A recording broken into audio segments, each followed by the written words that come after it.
तिलक में बनाया के क्यों ना किया सलाम जी। काला दूल्हा है हो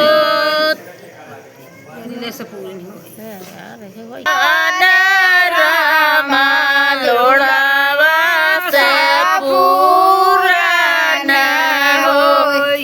लोढ़ावा के भूखल दुलहे छोड़िया का भूखला दूल्हा रामा छोड़िया से पूरा न होय। छोड़िया के भूखल दुलहे रामा भूख कलश से पूरा न होय।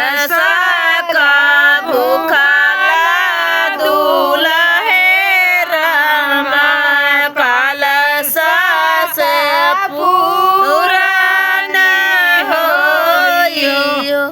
कलश के भूखल दुलहे रामा कलश से पूरा न होय। सुपवा का भूखला दूल्हे कावने रामा सुपवा से पूरा न होय। सुपवा का